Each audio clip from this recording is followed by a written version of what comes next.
Hi అండి, నమస్తే. Welcome to our channel voice of Lakshmi. Madireddy Sulochana గారు రచించిన అమృత కలశం అనే నవలను ధారావాహికంగా వింటున్నాం కదండి. ఇక 4వ భాగాన్ని మొదలెడదామా? నిండు చూలాలు విజయ. సునంద పురుడొచ్చినప్పుడు విసుగు విరామం లేకుండా చేయగలిగిన సాయం చేసింది. సునందకు కూడా కూతురే పుట్టేసరికి అలివేలమ్మ నిరాశ చెందింది. ఇంట్లో దారి వేసిందిగా, విజయదే తప్పు అన్నట్టు మాట్లాడింది. చిన్నగా నవ్వి ఊరుకుంది. ఆమెకు 2nd క్లాస్ వచ్చింది. బీఎస్సీలో. ఎంఎస్సీకి అప్లై చేయడానికి వీల్లేని పరిస్థితి. అప్పుడే రిజల్ట్స్ వచ్చి 2 నెలలు దాటింది. అభినందించింది ఒక్క రఘు మాత్రమే. అంతకంటే ఆమె ఆశించలేదు కూడాను. ఆమె అతని కళ్ళలోని తృప్తి చూసి తేలికగా నిట్టూర్చింది. సునంద కూతురు బారసాల చేసి నెలలోపలే వేణు దగ్గరికి వెళ్లారు. అదేమిటి, విజయకు పురిటి రోజులు? కుటుంబరావు అడిగాడు. పుట్టింటివారు లేరా? నిర్లక్ష్యంగా అడిగే అత్తగారిని చూసి ఆశ్చర్యపోయాడు. వారు వెళ్ళిపోయారు. అత్తయ్య ఆ సమయానికి వస్తానని అన్నదా? దిగులుగా అడిగాడు రఘు. నాకు సాధింపులు లేకపోతే మీకు తోచదా ఏం? తేలికగా నవ్వింది విజయ. మరి నాకు పురుడు డాక్టర్ పోస్తుందిలేండి అన్నది కొంటెగా. అబ్బెబ్బే, నేను పోస్తానని అనలేదు. పథ్యం పెట్టడం అవి ఉంటాయి కదా అన్నాడు. 5 రోజులు ఆసుపత్రికి బ్రెడ్డు పాలు తెచ్చి ఇచ్చి మీరు పల్లవిని చూసుకోండి చాలు. పోరులేని గంజి పోసినంతే చాలు అన్నట్టు దీవెనలు శాపనార్థాలు లేకుంటే చాలు. విజయ ఆ మాట అన్నా అతడికి తృప్తిగా నిశ్చింతగా లేదు. పల్లవిని గర్భిణిగా ఉన్నప్పుడు చూశాడు. చలాకీగా ఉత్సాహంగా తిరిగింది. ఈసారి ఎందుకో నిండుకుండలా నవనవలాడినట్లు భారంగా తిరుగుతుంది. డాక్టర్ భయం లేదన్న విజయ పరిస్థితి వివరిస్తూ రామారావుకు ఉత్తరం రాశాడు. పల్లవిని ఎత్తుకుని వచ్చాక మళ్ళీ వాళ్ళు పిలవలేదు. విజయ వెళ్ళలేదు. ఒక్కసారి కాబోలు అన్నయ్య పోయినట్టు కలొచ్చింది. యాండి, ఒక్కసారి వెళ్ళి అన్నయ్యను చూసొస్తాను అన్నది ఆదుర్దాగా. సెంటిమెంట్లకు ఊహలకు అతీతంగా ఉండే భార్య భయపడితే కాదనలేకపోయాడు రఘు. రావమ్మ చెల్లెల రత్నాల పల్లకి అని పిలిచినట్లే వెళుతుంది అన్నది అలివేలమ్మ నిరసనగా. అవేమీ లెక్క పెట్టుకోలేదు. ఎర్రటి ఎండ నిప్పులు చెరుగుతుండగా అన్నగారి ఊర్లో బస్సు దిగి పల్లవిని భుజాన వేసుకుని ఇంటికి వెళ్ళింది. ఇల్లంతా సందడిగా ఉంది. అత్తయ్య వచ్చింది అంటూ అనుపమ, రమేష్ ఎదురు వచ్చి పల్లవిని లాక్కుని పడేసినంత పని చేశారు. ఉండండిరా, బంధువులొచ్చారా? అవునత్తయ్య, మా రాధపిన్ని లేదు. తనేమో వచ్చే వారం అమెరికా వెళ్తుంది. అందుకని అమ్మ పిన్నిని, బాబాయిని, తాతయ్యని అందరినీ రమ్మన్నది. వచ్చారు కదా రాత్రి. ఈ పూటేమో ఇక్కడున్న స్నేహితులని కూడా విందు. అలాగా? పల్లవిని రమేష్కు పర్స్ బ్యాగ్ను అనుపమకు ఇచ్చి లోపలికి వెళ్ళింది. బావున్నావా అమ్మాయి? భారతి తల్లిదండ్రులు పలకరించారు. భారతి మాత్రం విధిలేనట్లు క్షేమం అడిగింది. విజయ అన్నగారి కోసం చూసింది. అతను ఐస్ తేవడానికి వెళ్ళాడట. వెనుకట ఓ అత్త ఉట్టి మీద నా కళ్ళున్నాయి అన్నదట. నా బ్రతుకు అట్టా ఉంది. విందులు వినోదాలని దూరాన ఉన్నవారికి కలొస్తుందేమో. మా ఇంట్లో ఇంతే లేదు. భారతి గొంతు విని విజయ తెల్లబోయింది. తల్లి తర్వాత తల్లి లాంటిది. పల్లవిని మాట వరుసకు పిలవలేదు. అలివేలమ్మ వెటకారంగా అన్నా పిలువనిదే రావటం తనదే తప్పు అనుకుంది. ఆవిడతో పథ్యం తింటున్నానని చెప్పి మజ్జిగన్నం మాత్రం కన్నీటితో మింగి అన్నయ్యను చూసి సాయంత్రమే వచ్చింది. పరీక్షలు కాగానే వెళ్ళి రమ్మని రఘు అన్నాడు. ఏదో సాకు పెట్టి తప్పించుకుంది. అసలు ఆమె గర్భవతి అన్న విషయమే రామారావుకు తెలీదు. అతడిని వచ్చి పురిటికి పిలుచుకుపొమ్మని రఘు రాసిన విషయం విజయకు తెలీదు. సాయంత్రం అన్నగారు రామారావును చూసి ఆశ్చర్యంగా ఆనందంగా ఎదురెళ్ళింది. యోగక్షేమాలయ్యాయి. విజీ, 2nd క్లాస్లో పాస్ అయిన దానివి, ఒక్క కార్డు రాయకూడదు? విజయ జవాబు చెప్పలేదు. నీ చదువు నేనే పాడు చేశానమ్మా. ఇన్ని సమస్యల మధ్య 2nd క్లాస్ వచ్చిందంటే డిస్టింక్షన్ అనుకోవాలి అన్నాడు. కళ్ళలో నీళ్లు తిరగగా ట్యూషన్ పెట్టించుకున్నవారు, హాస్టల్లో చేరినవారు గుర్తుకొచ్చారు. నీ అభిమానం అలా అనిపిస్తుందన్నయ్య. అది సరే, రేపు ఉదయం బస్సుకు మనూరు వెళదాం. తయారు కావాలి. అవును విజయ, మీ అన్నయ్య పిలిచినప్పుడు వెళ్ళకపోతే బాగుండదు. విజయ తన నిర్ణయం ఎక్కడ మార్చుకుంటుందోనని రఘు వంతపాడాడు. కపటం లేక మనస్ఫూర్తిగా ప్రవర్తించే ఇద్దరి ఆత్మీయుల మాట ఎలా కాదంటుంది? తెల్లవారే వరకు ఏదైనా మార్గం దొరకదా అనుకుంది. ఆమె అయిష్టాన్నే బలపరుస్తూ నొప్పులు ప్రారంభమయ్యాయి. ఆసుపత్రి వెళ్లే దారిలో రామారావు విచారంగా ఉన్నాడు. మేము ఎంత ప్రతికూలించినా విధి నా భావాలను అనుకూలిస్తూ నీ పక్షం వహిస్తుందే విజీ. ఆ ఒక్క వరమే బ్రతకడానికి బలమిస్తుందేమో అన్నయ్య అన్నది బాధగా. ఆమె 2 రోజులు ఆసుపత్రిలో యమయాతన పడింది. తర్వాత సిజేరియన్ చేసి బాబును బయటకు తీశారు. ఆ 2 రోజులు దాదాపు రఘు పిచ్చివాడిలాగే తయారయ్యాడు. పిల్లలు లేకపోయినా పర్వాలేదు, విజయను బ్రతికించు భగవంతుడా అని పదే పదే ప్రార్థించాడు. విజయకు ప్రమాదం దాటిందంటే కానీ అతను భోంచేయలేదు. ఇద్దరూ క్యారియర్ తెప్పించుకుని తిన్నారు.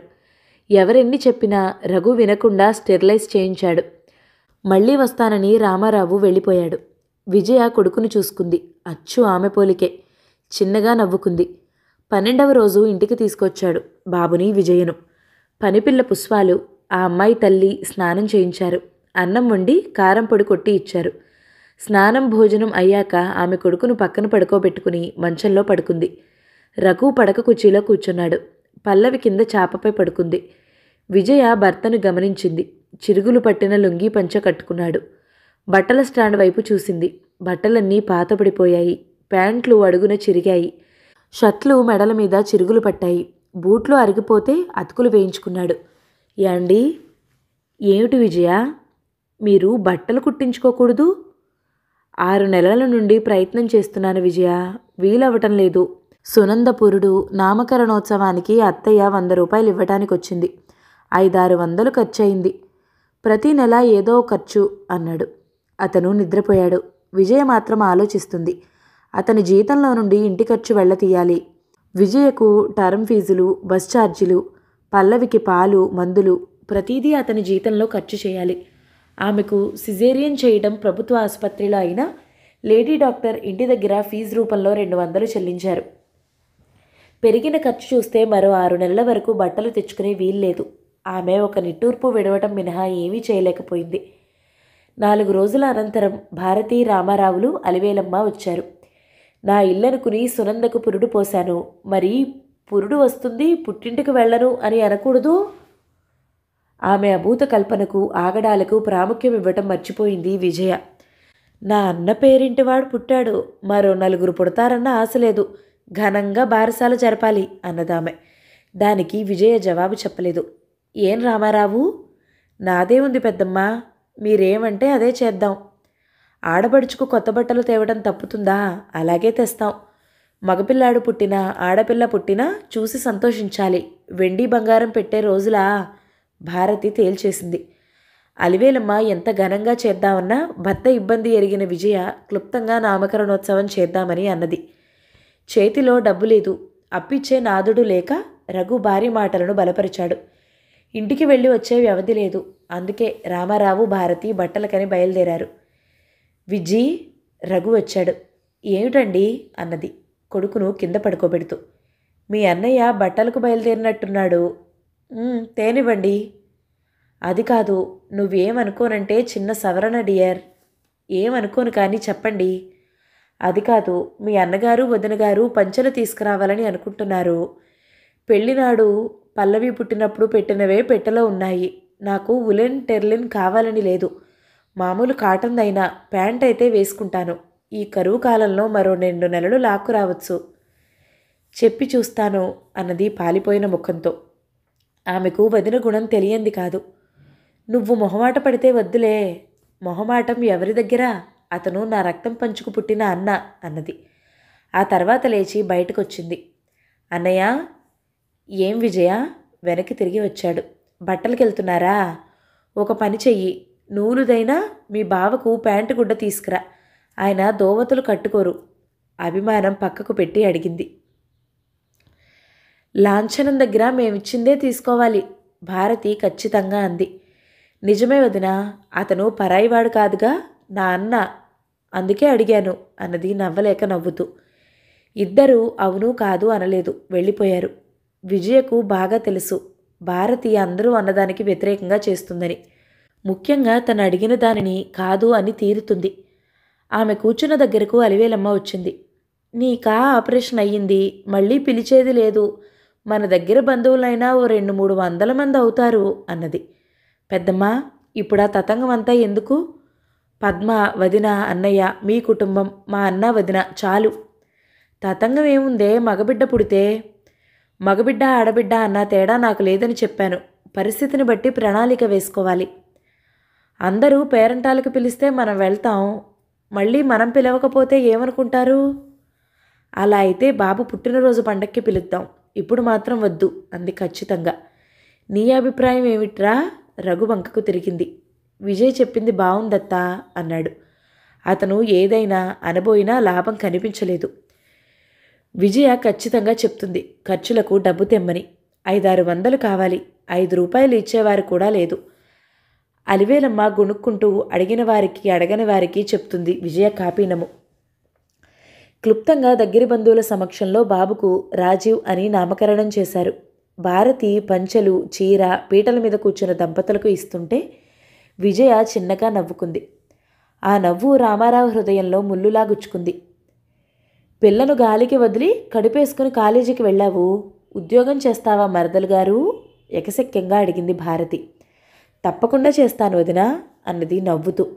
పద్మ అసంతృప్తిగా చూసింది. తమ్ముడికైనా 4 పుడితే ఒకరిని పెంచుకుందాం అనుకుంది. కానీ 2 పిల్లలు, వారికే ఉంటే తనకేమిస్తారు? నయం ఈసారైనా పెద్దల పేరు కలిసి వచ్చేలా పెట్టింది. ఏ అనిల్ సునీల్ అని పెడుతుందో అనుకున్నాను అలివేలమ్మ అన్నది. ఆ మర్నాడు అందరూ వెళ్ళిపోయారు. విజయ సంతోషంగా ఇంటికి వచ్చింది. ఆమె చేతిలో మిఠాయి పొట్లం ఉంది, బట్టల ప్యాకెట్లున్నాయి. రాజీ, పల్లవి బయట నుండే అరిచింది. ఏమిటమ్మా? ఇద్దరూ వచ్చారు. ఈరోజు మీ అమ్మకు మొదటి జీతం వచ్చింది, మీకోసం ఏం తెచ్చిందో చూడు అన్నది నవ్వుతూ. రిక్షావాడు సైకిల్ తెచ్చిపెట్టాడు. మిఠాయి, పల్లవి చెప్పింది. మిఠాయి, బొమ్మలు, రాజీవ్కి చక్రాల సైకిల్ అన్నది సంతోషంగా. పిల్లలు వాటిని తీసుకుని తల్లి పిలుస్తున్నా వినకుండా వీధిలోకి పరుగులు తీశారు. స్నేహితులందరికీ చూపడానికి స్వీట్ ప్యాకెట్ పట్టుకుని నిల్చుంది విజయ. అలివేలమ్మకు ఇవ్వాలా వద్దా అని ఆలోచిస్తూ. ఓ సంవత్సరం నుండి మాటలు లేవు. వేణుకు హైదరాబాద్ ట్రాన్స్ఫర్ అయింది. అందరం కలిసి ఉందాం, ఖర్చులు కలిసొస్తాయి అన్నాడు వేణు. దానికి విజయ సుతరామం అంగీకరించలేదు. భర్తతో తన అభిప్రాయం ఖచ్చితంగా చెప్పింది. చూడండి, ఒక ఇంట్లో ఉండి రోజు ఏదో ఒకటి అనుకునే కంటే విడిగా ఉండి స్నేహితుల్లా కలుసుకుంటే మంచిది. వేణు అన్నయ్య వాలకం వివాహమైన రాత్రే గమనించారు కదా? నిజమే, కానీ వేరుగా ఉందామని ఎలా చెప్పను? నేను చెప్తానులేండి. ఆ సాయంత్రం మళ్ళీ అదే ప్రస్తావన వచ్చింది. బొంబాయి లాంటి పట్టణాలలో ఒక గదిలో 3 కాపురం చేస్తారట అన్నది అలివేలమ్మ. పెద్దమ్మ, నేను విషయం చెప్తాను, ఏమనుకోరుగా? చెప్పు, ఏమిటో? మాకు పిల్లలు పెద్దవారవుతున్నారు. వేణన్నయ్య వసుదలు బయటకు వెళ్ళినా ఇంట్లో సుఖంగా ఉండాలన్నా ఇబ్బందే అవుతుంది. ఎవరికీ శాంతి లేనిదే కలిసి ఉండటంలో అర్థం లేదంటాను. విజయ, ఏమన్నావే? చిన్న మరుదులుంటే ఏం నగ్గనిచ్చేదానివే? ఓయమ్మో, మా కాలంలో మేమెరగం. తిట్టి తిమ్మి 1-2 కొడుకుతో ఏం చెప్పిందో కానీ అర్ధరాత్రే వెళ్ళిపోయి ఖాళీ అయిన 2 గదుల్లో కాపురం పెట్టారు. మాటలు మానేశారు. ఆమె కూడా బిగుసుకుంది. ఈ సంవత్సరంలో తను పడ్డ యాతన పగవారికి వద్దనిపించింది. పిల్లలిద్దరినీ చూసుకుంటూ బీఈడీ పూర్తి చేసింది. ఆర్థికంగా కూడా ఎన్ని అవస్థలు పడాలో అన్ని అవస్థలు పడ్డారు. ఆమెకు ఒక మంచి చీర కూడా లేదు. సికింద్రాబాద్ మార్కెట్లో అమ్మే వాయిల్ ముక్కలు కొని అతుకు వేసుకుంది. అవే చీరలతో కాలం వెళ్ళదీస్తుంది. ఉద్యోగం వచ్చాక పెళ్లినాటి చీరలు తీసి కడుతుంది. మాట్లాడకపోయినా సాధింపులు మాత్రం తగ్గలేదు. మా సునందను చూసి అందరూ నేర్చుకోవాలి. 10వ తరగతి చదువుతుండగా ఇప్పించిన చీరలు ఇంకా ఉంచుకుంది అని చెప్పేది. ఒక్క కాంపౌండ్లో ఎందుకు కాపురం ఉన్నారా అనిపించింది. ఇప్పుడు తను వెళ్ళి మిఠాయి ఇస్తే ఏమనుకుంటుంది? ఒకప్పుడు వేణుకు జీతం ఎక్కువైందంటే మిఠాయి తేవాలన్నయ్యా అన్నది. దానికాయన రుసరుసలాడుతూ పెడీమని జవాబిచ్చాడు. మీకోసం మా జీతాలు పెరగలేదు. తను హృదయపూర్వకంగా ఇస్తుంది. నిస్సంకోచంగా వెళ్ళింది. వంట చేస్తోంది అలివేలమ్మ. కొడుకు కోడలు బజారుకెళ్లారట. నాకు ఉద్యోగం వచ్చింది, ఈరోజు జీతాలిచ్చారు పెద్దమ్మ. నాకు అత్తమామలు తల్లిదండ్రులు లేరు. నాకున్నది పెద్దదానివి నీవే అన్నది ఆమె ముందు ప్యాకెట్ ఉంచి. నా పెద్దరికం ఏడ్చినట్లే ఉంది. మీరేమనుకున్నా సరే, నాకు తెలిసి మీ మనసు నొప్పించలేదు. మీరు ఊహించుకున్న వాటికి నా జవాబు లేదు. కాసేపు నిలుచుండి జవాబు లేక దుఃఖం ఆపుకుంటూ వచ్చింది.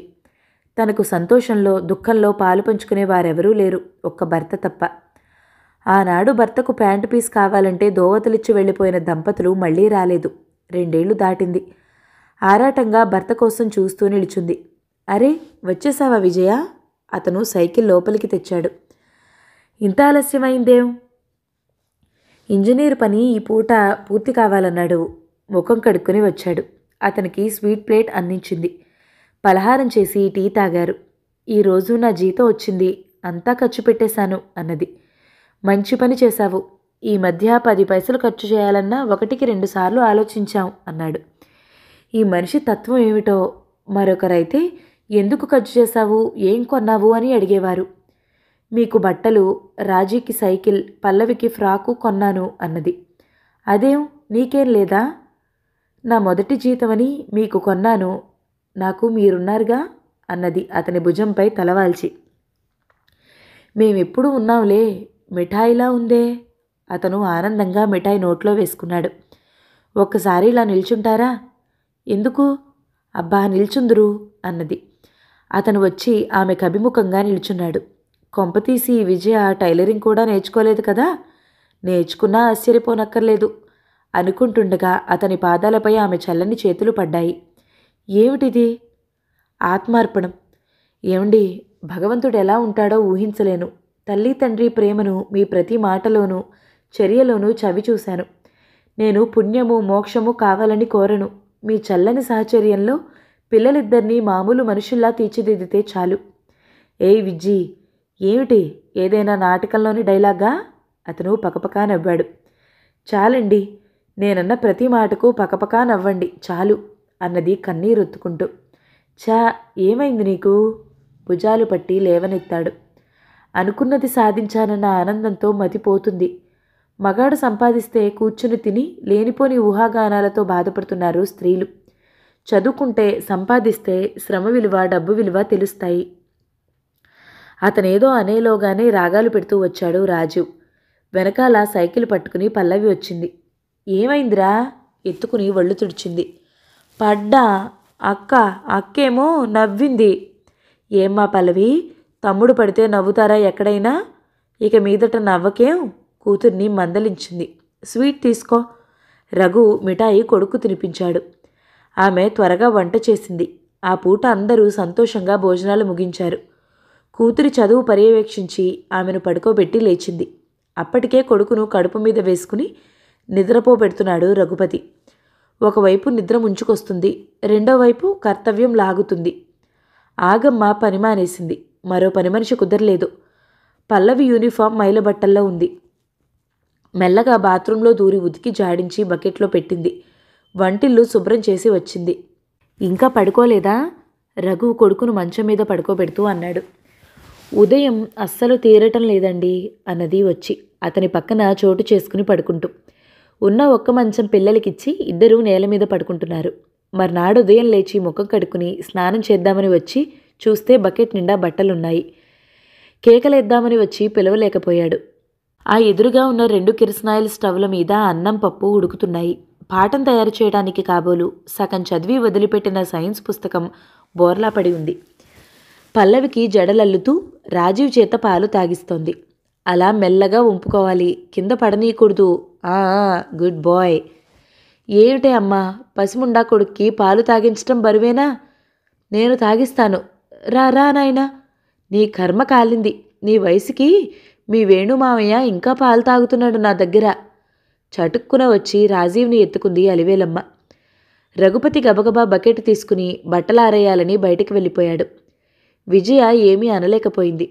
ఇన్నాళ్ల తర్వాత మాటలు కలుపుదామని వస్తే ఏదో అన్నారన్న అపవాదు తనెందుకు? పల్లవికి పాఠం చెబుతూ వంట పూర్తి చేసి రాజీవ్ను తీసుకొద్దామని వెళ్ళింది.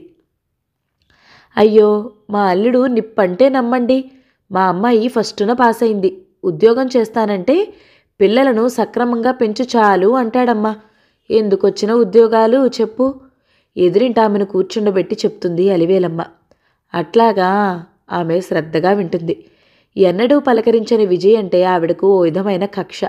ఎంత చదివిందైనా అంత గర్వమా? నిజానికి విజయకు గర్వం కాదు, మాట్లాడొద్దనే ఉద్దేశమూ లేదు. విద్యావంతులను, సమాజ వికాసానికి పాటుపడే రచయితలను చూసింది. వారే అమ్మలక్కల స్థాయి నుండి ఎదగలేదు. అమ్మలక్కల మాటలకు బాధపడదు, కానీ ఆమెకు సమయం ఉండదు. రాజీ, రాబాబు, విజయ కొడుకును పిలిచింది. వస్తాళ్లే, నిర్లక్ష్యంగా అందామె. రాజీవ్ ముందు రొట్టె ఉంది. నాకు సమయం అవుతోంది పెద్దమ్మా, వాడికి స్నానం చేయించాలి. పని మనిషి లేదు, వాడినేం చేస్తావు? మా బడి దగ్గర చిన్నపిల్లల బడి ఉంది, అక్కడ చేర్పించాలనుకుంటున్నాను. ఇదిగో అమ్మాయి, ఇంత శ్రమపడి ఉద్యోగం చేయకపోతే హాయిగా పిల్లలను చూసుకోరాదు? ఎదురింటామె ఉచిత సలహా పారేసింది. పిన్నిగారు, కబుర్లతో కాలక్షేపం చేయకపోతే మా రాజీవ్ లాంటి వాళ్లను నలుగురిని ఆడించరాదు? హాయిగా 4 డబ్బులు వస్తాయి, నాలాంటి వారికి సహాయం చేసిన వారు అవుతారు. ఏమిటమ్మాయి, నన్నేమనుకుంటున్నావు? పని మనిషిలా కనిపించానా? నేనెలా కనిపించాలని ఉచిత సలహా ఇస్తున్నారు పిన్నిగారు? ఇళ్లలో ఉండే స్త్రీలు పిల్లలనే చూస్తారో, పక్కింటికి వెళ్ళి కబుర్లే చెప్పుకుంటారో చూడొచ్చును. మా బాబును చూడు అని అన్నప్పుడు సలహాలు ఇవ్వండి. రాజీవ్ని ఎత్తుకు వచ్చింది. మగాడు గాడిదలా చాకరీ చేస్తే ఇంట్లో కూర్చుని ఇచ్చుకలాడే స్త్రీల గురించి ఎవరో అన్యాయం చేశారని వాపోవడం ఆధునిక జీవితంలో భాగంగా తయారైంది. పిల్లాడు రొట్టె పెడితే ఎలా తింటున్నాడో చూడు. అసలు ఉద్యోగం చేసే ఆడవారు పిల్లలకు కడుపు నిండా అన్నము తిండి పెట్టనే పెట్టరు. వసుధ అరవడం బాత్రూంలోకి వినిపించింది. ఇప్పుడే కదరా పాలు తాగి బిస్కెట్లు తిన్నావు, మళ్ళీ ఆకలైందా? కోపంగా కొడుకు వీపు మీద ఒక్కటి వేసింది విజయ. విజయ, ఏమిటి? వాడికి తెలిసి తిన్నాడా? వసుధ మాటలు భర్త విన్నాడన్నమాట. ఏ కళనున్నాడో కానీ రాగం తీయలేదు రాజీవ్. పిల్లలను తయారు చేసి వాళ్లకు తినిపించి మధ్యాహ్న భోజనం డబ్బాలో వేసింది. భార్యాభర్తలు భోజనాలకు కూర్చున్నారు. ఒక్క ముద్ద తినలేకపోయిందామె. అన్నం అలా కెలుకుతావేం? ఏం లేదు, మజ్జిగ పోసుకుంది. అప్పుడేనా? అసలు అలాంటి మాటలు వదిలేయాలి. ఆ సంగతి నాకు తెలుసండి. కొడితే పిల్లలు మొండిపారిపోతారని తెలుసు. నా పిల్లలను నేను అదుపులో పెట్టుకోకపోతే ఊరివారి పిల్లలకు చదివేం చెప్తానని నా అంతరాత్మ నిలదీస్తుందండి. ప్రతీదీ సీరియస్గా ఆలోచించకూడదు విజ్జి. నువ్వు తినకపోతే కలిపి తినిపించాల్సి వస్తుంది. రఘు అనేసరికి మజ్జిగన్నంలో ఇంత కూర వేసుకుని నంచుకున్నది. ఆమె పల్లవిని వదిలి రాజీవ్ని తీసుకుని వెళ్ళిపోయింది. పల్లవి పక్కవారితో ఇంటికొస్తుంది. కానీ అప్పటికి విజయ రాదు. ఒక్కరోజు కూతురికి చూపించింది వరండాలో బిస్కెట్లు, నీళ్ల సీసా పెట్టే స్థలం. బయట పంపు దగ్గర కాళ్ళు చేతులు కడిగి అవి తిని నీళ్లు తాగి ఆడుకోమని. అక్షరాలా పాటిస్తుంది. ఎవరైనా తినటానికి పెడతామని పిలిచినా వెళ్ళదు. ముదినాపసాని, వాడికి కపటం తెలీదు. అలివేలమ్మ రాజీవ్ను మెచ్చుకునేది.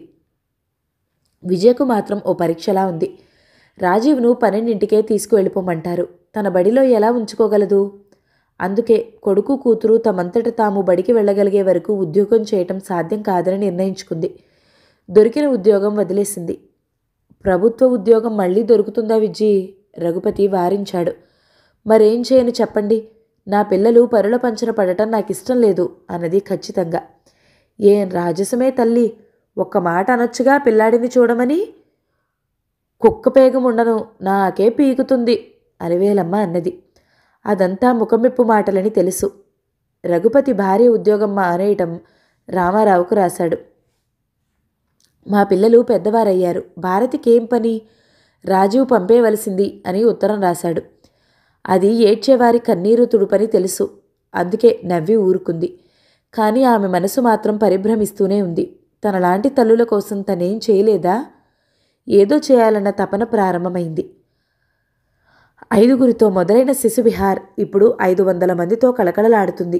నెలల పిల్ల కోసం ఓ కక్ష, సంవత్సరపు పిల్లల కోసం మరో కక్ష, అదీ కాక కిండర్ గార్డెన్ క్లాసెస్. 1వ తరగతి మొదలుకుని 4వ తరగతి వరకు క్లాసులున్నాయి. సాయంత్రం చిన్న ట్యుటోరియల్ కాలేజీలా 10వ తరగతి వాళ్ల కోసం ప్రారంభించింది. ప్రస్తుతం తామిల్లు కట్టగా మిగిలిన ఖాళీ స్థలంలో రేకుల షెడ్డులు వేసి క్లాసులు నడుపుతుంది. ఆమె కింద 8 టీచర్లు, 2 ఆయాలు, ట్రైన్డ్ నర్సు పనిచేస్తున్నారు. ఈ మధ్యనే ఒక మగప్యూన్ను పెట్టింది. దగ్గర బంధువుల నుండి తప్ప దేశం నలుమూల నుండి ప్రశంసలు కురిశాయి. అందరూ అభినందించిన వారే. విజయాదేవి, మిమ్మల్ని చూసి నేర్చుకోవాల్సింది చాలా ఉంది అనేవారు. నేర్చుకున్నా నేర్చుకోకపోయినా నిరాశపరుస్తూ వేళాకోళంగా మాట్లాడినందుకు ధన్యవాదాలు. ఎంత మాట! మీ కాలం సద్వినియోగం కావడమే కాక నలుగురికి పని కల్పించారు. 10 మంది తల్లుల సమస్య తీర్చారు. ఒక పాపాయి తండ్రి అభినందించాడు. మీ అందరి ఆదరణ అభిమానం నిలుపుకోవాలని కృషి చేస్తానండి అన్నది వినయంగా. చిన్నపిల్లలంతా గుడ్ ఈవినింగ్ మమ్మీ అంటున్నప్పుడు విజయ హృదయం అనిర్వచనీయమైన ఆనందానికి లోనవుతుంది. ఏమిటోయ్, అందరూ వెళ్ళిపోయినా ఇంకా ఇక్కడేం చేస్తున్నావు? రఘుపతి ఆమె ఆఫీస్ రూంలోకి వచ్చాడు. మీరప్పుడే వచ్చేశారా అన్నది డ్రాయర్ మూసి తాళం వేస్తూ. అప్పుడేనా? 5 గంటలు దాటింది సమయం. ఓ, మరో గంట అయితే ట్యుటోరియల్ కాలేజీకి పిల్లలు వస్తారు. హడావుడిగా అతని వెంట బయలుదేరింది. పల్లవి టీ చేసింది. ఎదురు చూస్తూ కూర్చుంది. రోజూ అనుకుంటాను బడి వదలగానే వెళ్ళాలని, కానీ వీలు కావటం లేదు. పసిదారితో పనులన్నీ చేయిస్తున్నాను. ఓ వంట మనిషిని చూస్తాను విజయ. ఆ వంటింట్లో కూర్చుని వారికి మీరు ఆదేశాలు ఇవ్వండి అన్నది. 10 ఏళ్ల కూతురు యాప్రన్ కట్టుకుని పనులు చేయటం చూస్తే హృదయం కెలికినట్టయింది. పల్లవి, నీకెన్నిసార్లు చెప్పాను బడి నుంచి వచ్చి ఆడుకోవాలని? ముసలమ్మలా వంటింట్లో దూరుతావేం? నువ్వు రాగానే వెళ్తాను కదమ్మా, నేనేం వస్తువులు వృధా చేయటం లేదు బిక్కముఖంతో అంది. దుబారా చేస్తున్నావని అనలేదురా. కూతుర్ని దగ్గరకు తీసుకుంది. రాజీవ్ రాకెట్లా దూసుకొచ్చాడు. వాడి ముఖం కందగడ్డలా ఉంది. అమ్మా అమ్మా, నేను పుట్టడం అసలు నీకు ఇష్టం లేదా? విజయ కూతుర్ని వదిలి తెల్లబోయి చూసింది. అదేం ప్రశ్నరా? రఘుపతి అడిగాడు. అసలు అమ్మకు మగపిల్లలంటే గిట్టదంట. మీ సంతోషం కోసం కాపురం చేస్తే నేను పుట్టానట. అంతే. రాజీవ్ చెంపలు పగిలిపోయాయి. పల్లవి వచ్చి విజయ చేయి పట్టుకుంది. రాజీవ్ వెళ్ళి తండ్రిని వాటేసుకుని బావురమన్నాడు. రాజీ, ఏమిట్రా అలా మాట్లాడావు? తప్పు కదూ? నిజమేనా అని అడిగాను వెక్కుతూ అన్నాడు. రఘుపతి కూడా ఆశ్చర్యపోయాడు. నిండా 8 ఏళ్లు లేని పసివాడు అడగాల్సిన ప్రశ్నేనా? ఎవరు చెప్పారో అతను ఊహించగలడు. కానీ అది ఆరా తీసి అల్లరి చేయటం వల్ల పిల్లలకు తమ పెద్దరికం కనిపించకపోగా తామే తెలివి తక్కువారిగా కనిపిస్తారు. విజయ బాత్రూంకి వెళ్ళి ముఖం కడుక్కొని వచ్చింది. టీ, బిస్కెట్లు, పాలు బల్ల మీద పెట్టింది. రండి అందరినీ పిలిచింది. మౌనంగా అందరూ టీ తాగి లేచారు. పల్లవి స్నేహితులొస్తే బయటికి వెళ్ళింది. రఘు కొడుకును కూర్చోబెట్టి ఏదో చెప్తున్నాడు. విజయ వెళ్ళి బట్టలు మార్చుకుని వంట ప్రారంభించింది. విజయ, నీ సైన్స్ పీరియడ్లో నేను మ్యాథ్స్ తీసుకుంటాను. 2 పీరియడ్స్ నీవు తీసుకుందు కానీ. మంచిది అన్నది తలెత్తకనే వంకాయలు తరుగుతూ. ఆమె మనసు కూడా పొయ్యి మీద ఉడికే అన్నంలా కొతుకుతా ఉడుకుతుంది. అలివేలు కక్కుర్తి చాలదన్నట్టు భారతి కూడా అదే వీధిలో ఉంటుంది. రామారావు పిల్లల కోసం కాపురం హైదరాబాద్లో పెట్టాడు. వెళ్ళకపోతే నిష్ఠూరాలు. వెళితే ఆ రోజంతా ఏదో అశాంతి. తన పిల్లల ముందే ఏదో ఒకటి అంటూ ఉంటారు. అది పిల్లల మనస్సు మీద దెబ్బతీస్తుందని గ్రహించరు. అందరికీ ఇలాంటి సమస్యలు ఎదురవుతాయా అని ప్రశ్నించుకుంటే కొందరికే. తనలా తన కాళ్లపై స్వయంగా నిలబడాలనుకునే వారికి మాత్రమే ఇలాంటి సమస్యలు. వాళ్లను అనుక్షణం అడగదొక్కాలనుకుంటారు. విజయ స్వయంగా విన్నది.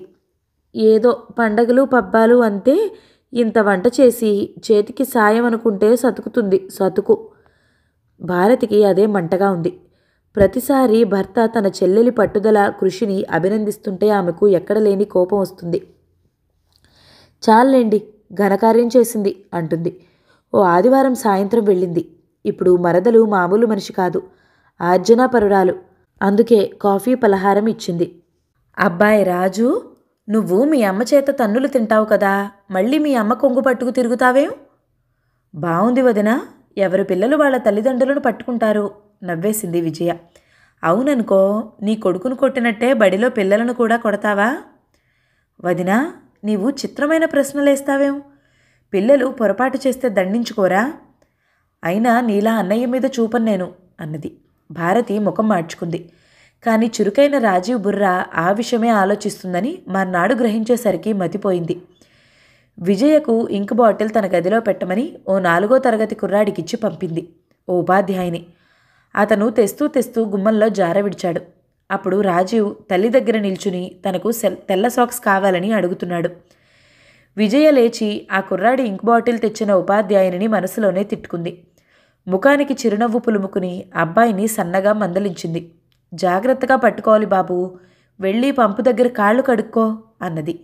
అతను బ్రతుకు జీవుడా అని వెళ్ళిపోయాడు.